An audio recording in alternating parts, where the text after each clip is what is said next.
Tuhan bersamamu.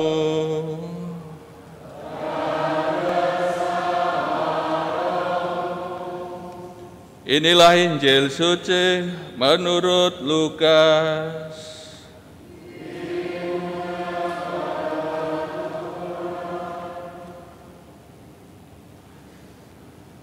Sekali peristiwa, Yesus berkata kepada murid-muridnya, ada seorang kaya yang mempunyai seorang bendahara.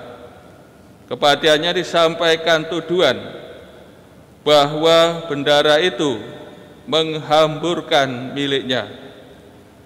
Lalu ia memanggil bendahara itu dan berkata kepadanya, apakah yang telah kudengar tentang engkau? Berilah pertanggungjawaban atas apa yang engkau kelola, sebab engkau tidak boleh lagi bekerja sebagai bendahara. Kata bendahara itu dalam hatinya, apakah yang harus aku lakukan? Tuanku memecat aku dari jabatanku sebagai bendahara. Mencangkul aku tidak kuat, mengemis aku malu. Aku tahu apa yang akan aku lakukan, supaya apabila aku dipecat dari jabatanku sebagai bendahara, ada orang yang akan menampung aku di rumah mereka. Lalu bendahara itu memanggil satu demi satu orang yang berutang kepada tuannya. Katanya kepada yang pertama, berapakah utangmu kepada tuanku? Jawab orang itu, 100 tempayan minyak. Lalu kata bendahara itu kepadanya, terimalah surat utangmu, duduklah dan tulislah segera 50 tempayan. Kemudian ia berkata kepada yang kedua, berapakah utangmu? Jawab orang itu, 100 pikul gandum. Katanya kepada orang itu, terimalah surat utangmu dan tulislah 80 pikul. Bendahara yang tidak jujur itu dipuji oleh tuannya karena ia telah bertindak dengan cerdik. Sebab anak-anak dunia ini lebih cerdik terhadap sesamanya daripada anak-anak cahaya.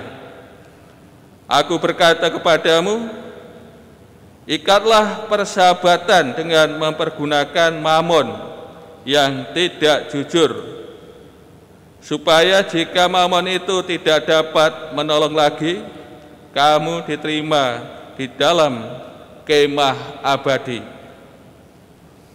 Siapa saja yang setia dalam hal-hal kecil, ia setia juga dalam hal-hal besar. Dan siapa saja yang tidak benar dalam hal-hal kecil, ia tidak benar juga dalam hal-hal besar. Jadi, jika kamu tidak setia dalam hal mamon yang tidak jujur, siapakah yang akan mempercayakan kepadamu harta yang sesungguhnya? Jika kamu tidak setia mengenai harta orang lain, siapakah yang akan memberikan hartamu sendiri kepadamu? Seorang hamba tidak dapat mengabdi kepada dua tuan. Karena jika demikian, ia akan membenci yang seorang dan mengasihi yang lain, atau ia akan setia kepada yang seorang dan tidak mengindahkan yang lain. kamu tidak dapat mengabdi kepada Allah dan kepada Mammon.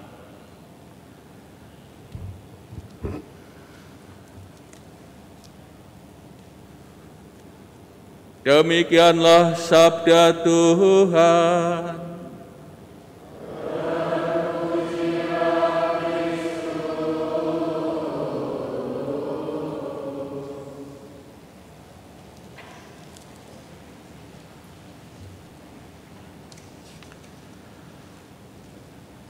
Saudara-saudari yang terkasih, kita mendengarkan perumpamaan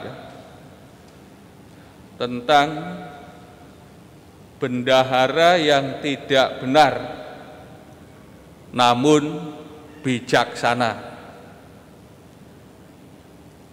Perumpamaan ini disampaikan Tuhan Yesus bagi para muridnya.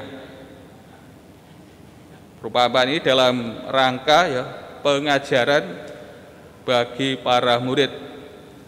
Namun perumpamaan ini juga didengar oleh orang-orang Farisi yang disebut sebagai hamba uang. Kemudian lanjutannya besok Minggu orang-orang Farisi mengecam Tuhan Yesus.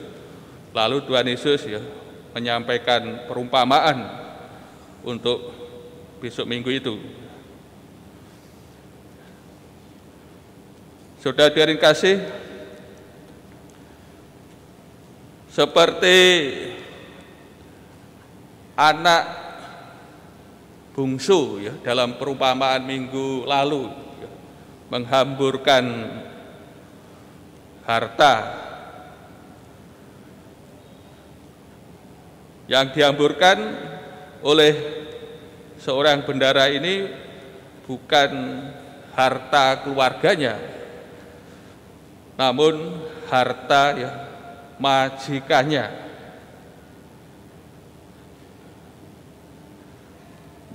Tidak dikatakan bagaimana bentuk menghamburkan milik tuannya. Tentu bendahara di sini bukan menangani soal uang. Ia lebih sebagai manajer mengelola tanah tuannya. Ia mengurusi soal tanah tuannya, disewakan kepada para penggarap-penggarap, dan penggarap-penggarap akan memberi upah dalam bentuk minyak zaitun dan gandum. Sepertinya bendahara ini mencari keuntungan yang lebih besar untuk dirinya sendiri. Kelihatannya bentuk penghamburan milik tuannya. Memang bendahara pada zaman dulu, zaman Tuhan Yesus ini tidak digaji oleh tuannya, namun dibenarkan mencari sendiri. Kemungkinan dalam bentuk mencari lebih banyak bentuk penghamburannya, mencari lebih banyak untuk diri sendiri. Ini dalam bentuk penghamburannya. Kemudian sang majikan, majikannya memanggil dia dan minta pertanggungjawaban atas apa yang ia kelola, atas apa yang oleh majikannya diserahkan kepadanya, dan ia akan dipecat, tidak boleh bekerja lagi sebagai bendahara. Dalam keadaan krisis, dalam waktu yang mepet, ini bendahara ini tadi kan berpikir dalam hatinya, apa yang harus aku lakukan? tuanku akan memecat dari jabatanku, mencangkul. Ya tentu ya tidak kuat ini seorang bendahara yang kerjanya ya tidak berat, apalagi ngemis, ya, malu. Dan dalam waktu mepet singkat akhirnya menemukan cara ya untuk menyelamatkan dirinya untuk masa depannya.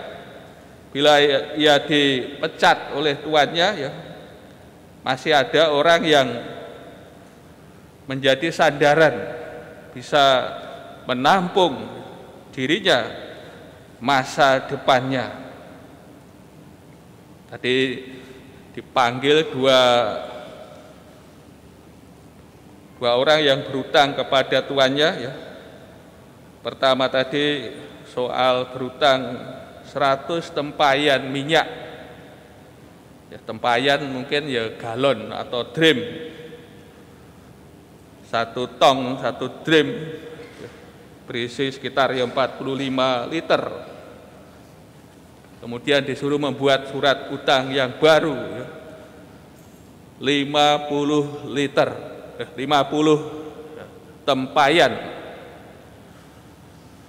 Kemudian kepada yang kedua ya, yang berutang 100 pikul gandum. Ya, 1 pikul gandum berisi 450 liter gandum. Dan ia disuruh membuat surat utang yang baru ya, 80 pikul. Kalau dihitung dari pengurangan ini 50 tempayan minyak ya, dan 20 pikul gandum itu kalau di duit nih ya sekitar 600 dinar. Berarti kan ongkos kerja 600 hari. Ya cukup lumayan ya. Ini pengurangan ini. Saudara-saudari terkasih,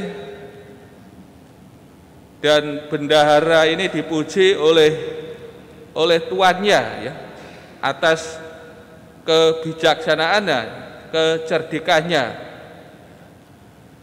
memikirkan masa depannya dalam waktu yang mendesak sempit. Ia bertindak dengan cerdik, dengan bijaksana. Kemudian Tuhan Yesus bersabda, "Aku berkata kepadamu, ikatlah persahabatan dengan mempergunakan mamon yang tidak jujur, supaya jika mamon itu tidak dapat menolong lagi, kamu diterima di dalam kemah abadi." Kemudian Tuhan Yesus memberi kesimpulan. Pertama soal patokan umum, pedoman umum. Siapa saja yang setia dalam hal-hal kecil,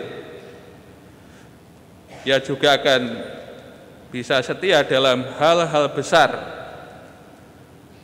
Dan siapa saja tidak benar dalam hal-hal kecil, ia tidak benar juga dalam hal-hal besar. Ini patokan umum. Dan patokan umum ini diterapkan bagi para murid dalam bentuk pertanyaan. Siapakah yang akan mempercayakan kepadamu harta yang sesungguhnya? Jika kamu tidak setia mengenai harta orang lain, siapakah yang akan memberikan hartamu sendiri kepadamu? Kemudian Tuhan Yesus memberi soal pengalaman umum yang terjadi seorang hamba tidak dapat mengabdi kepada dua tuan. Ini pengalaman umum ya, di mana-mana ya. Ia akan membenci yang seorang dan mengasihi yang lain, atau ia akan setia kepada yang seorang dan tidak mengindahkan yang lain. Dan akhirnya Tuhan Yesus memberi penegasan, memberi kesimpulan, kamu tidak dapat mengabdi kepada Allah dan kepada Mammon. Mammon, M-nya huruf besar, berarti ya, kekayaan yang didewakan, yang ya, dipuja. Kalau demikian kan menjadi saingan Allah. Saudara dikasih, melalui sabda Tuhan ya, dalam minggu biasa yang ke-25 ini, kita diajak untuk memikirkan ya, keselamatan kita, tidak hanya saat sekarang, namun juga keselamatan masa depan kita. Ini yang harus kita pikirkan, soal ya, keselamatan masa depan kita. Harus kita pikirkan dengan sungguh-sungguh ya, bertindak ya bijaksana. Karena yang akan terjadi pada masa depan ya, tentu ditentukan oleh hidup kita ya, saat ini, saat sekarang. Maka kita diajak untuk bertindak bijaksana dalam memikirkan ya, keselamatan masa depan. Masa depan kita ada yang menampung kita ya, dalam kerajaan Allah ya, di surga sana. Ini ajakannya. Ya tentu caranya kita diajak untuk mengabdi Allah. Kita sebagai murid, yang harus menjadi perhatian kita ialah kerajaan Allah dan kebenarannya. Ini yang harus menjadi fokus perhatian kita sebagai murid-murid Tuhan yang hidup di dunia ini saat sekarang ya, mencari kerajaan Allah dan kebenarannya. Mengabdi Allah dengan kata lain ya, senantiasa melakukan perintah-perintahnya, dan perintahnya dirangkum dalam perintah kasih, mengasihi Allah dan mengasihi sesama, dan menggunakan harta benda yang ada di dunia ini sebagai ya, sarana hidup kita, ya, sebagai sarana kita mengabdi Allah, dan bukan sebagai tujuan, apalagi sebagai Mammon yang harus kita sembah, kita dewakan. Saudara dikasih, kiranya dengan cara hidup demikian ya, kita saat sekarang, maka masa depan keselamatan kita ya, akan ya, terjamin. Tuhan sendiri yang akan menampung kita dalam surga.